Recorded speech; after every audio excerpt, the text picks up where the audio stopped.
बिस्मिल्लाहिर्रहमानिर्रहीम, अस्सलाम वालेकुम। Welcome back to my YouTube channel life with Salma के साथ मैं उम्मे सलमा एक बार फिर हाजिर हूँ एक ब्रांड न्यू स्टोरी के साथ। उम्मीद करती हूँ आप सब ठीक होंगे और मेरी मोटिवेशनल स्टोरी से कुछ ना कुछ लर्न ज़रूर करे होंगे।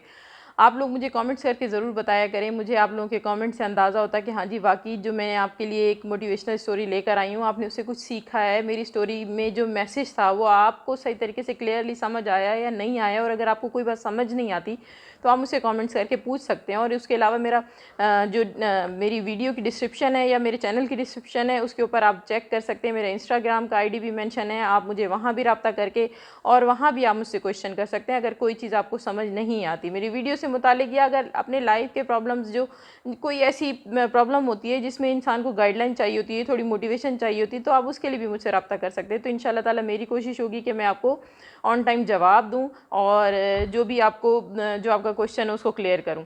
तो शुरू करते हैं आज की स्टोरी। आज की स्टोरी है जी उन लोगों के लिए जो ये समझते हैं कि हाँ जी, मुसीबतें जिनकी ज़िंदगी में, जिनको लगता है कि हाँ जी मुसीबतें बहुत ज़्यादा जो है ना उनको परेशान कर देती हैं, या मुसीबत क्यों आ जाती है, या मुसीबत क्या मुसीबत सिर्फ हमारे लिए मुसीबत ही बनकर आती है, या उस मुसीबत से हमें कोई फ़ायदा हो रहा होता है, उस मुश्किल से हमें कोई फ़ायदा हो रहा होता है, उस मुश्किल से हमने कोई चीज़ लर्न करनी होती है, उस मुश्किल से हमने कोई चीज़ अर्न करनी होती है।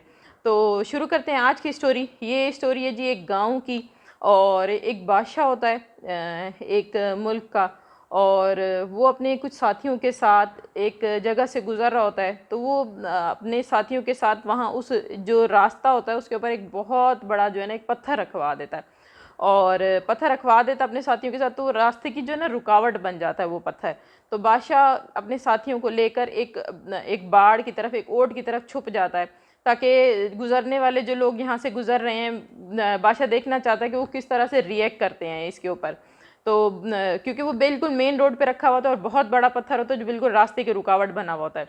तो लोग आ रहे जा रहे होते हैं, तो कोई भी ना उस पत्थर को हटाने के लिए तैयार नहीं होता। उनको तकलीफ़ भी हो रही होती है, गाड़ी गुजरने में तकलीफ़ हो रही होती है, रश भी हो रहा होता है वहाँ पर। और लेकिन बहुत सारे लोग आना जाना कर रहे होते हैं और अलग-अलग किस्म के कमेंट्स भी पास कर रहे होते हैं। कोई कहता है कि किसी को ख़्याल ही नहीं है ये पत्थर यहाँ पे पड़ा हुआ है, सरकारी ओहदेदारों को देखना चाहिए, या ये बादशाह की ज़िम्मेदारी है, उसको रोड साफ़ कराने चाहिए, रोड रास्ते में ये पत्थर पड़ा हुआ है।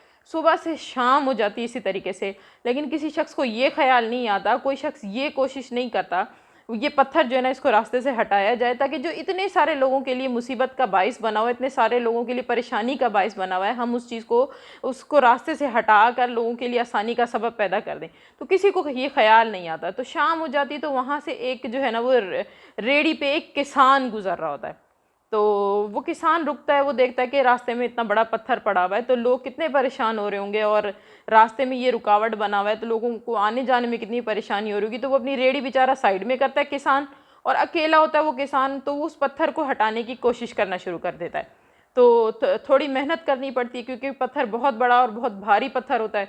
तो उसको थोड़ी किसान को ना ठीक ठाक मेहनत करनी पड़ती है, आधा घंटा लगा कर वो पूरी वहाँ से कोशिश करके बेचारा बड़ी मेहनत के साथ उस पत्थर को वहाँ से मूव करके तो वो सड़क से हटा देता है।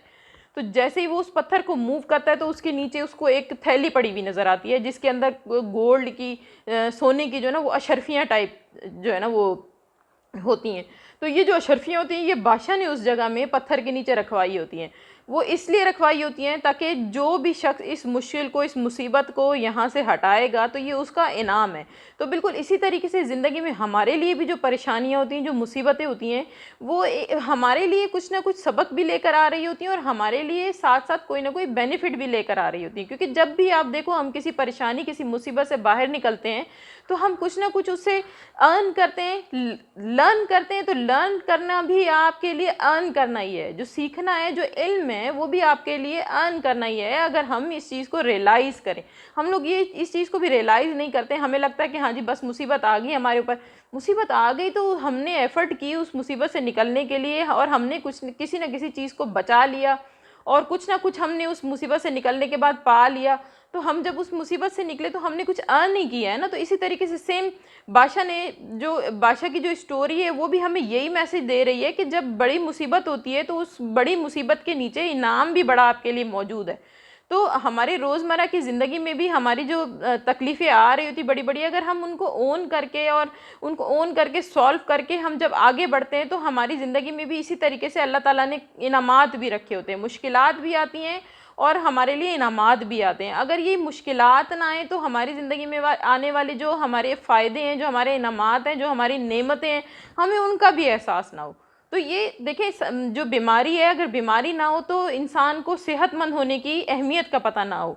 अगर कड़वा ना हो तो आपको मीठे की अहमियत का पता ना हो। तो बिल्कुल इसी तरीके से अगर मुसीबतें ना हो तो हमें इनाम का, हमें अच्छी अपनी ज़िंदगी का, हमें इन चीज़ों का अंदाज़ा ही ना हो। तो ये जो मुसीबतें हैं ये भी हमारी ज़िंदगी में अल्लाह ताला की तरफ से एक तोहफ़ा है। दर्द है तो सुकून भी है, अंधेरा है तो दिन भी है, मतलब हर हर चीज़ के साथ आपके साथ उसका नेमुल बदल भी मौजूद है। तो ये मुसीबतें भी आपकी ज़िंदगी में आपको सिखाने के लिए, और इन मुसीबतों के बाद भी ज़रूर कोई ना कोई आपके लिए बेनिफिट वाली ही चीज़ है। तो अगर आप भी मुसीबतों को लेकर बहुत ज़्यादा परेशान हो जाते हैं तो ये मैं स्टोरी स्पेशली आपको इसलिए सुना रही हूँ कि आइंदा से अगर आपकी ज़िंदगी में कोई मुसीबत आ रही है, कोई परेशानी आ रही है, तो उसको बहुत ज़्यादा अपने ऊपर सवार करने के बजाय उससे हम क्या, उस बेनिफिट से क्या हम लर्न करेंगे, उसको फोकस करें, अपने मसले को सॉल्व करने की कोशिश करें, ना कि उस परेशानी को, उस मुसीबत को खुद पे सवार करें, और चीज़ों को ओन करना सीखें। जब आप चीज़ों को ओन करना सीखेंगे, जब आप चीज़ों की रिस्पॉन्सिबिलिटी लेना सीखेंगे, तो इंशाल्लाह ताला फिर आप उसके बेनिफिट्स भी देखेंगे। और ज़रूर आप इस चीज़ को अपनी लाइफ में ऑब्ज़र्व कीजिएगा। आइंदा से अगर आप इसकी कोई प्रैक्टिस करते हैं और आपको इसका कोई एक्सपीरियंस होता है तो मुझसे भी ज़रूर शेयर कीजिएगा इंशाल्लाह ताला। और उम्मीद करती हूँ आपको मेरी आज की स्टोरी पसंद आई होगी। ख़त्म करते हैं यहाँ पर, इंशाल्लाह ताला मुलाकात होगी एक नेक्स्ट स्टोरी में। अब तक के लिए अल्लाह हाफ़िज़। चैनल ज़रूर सब्सक्राइब कीजिएगा। अल्लाह हाफ़िज़।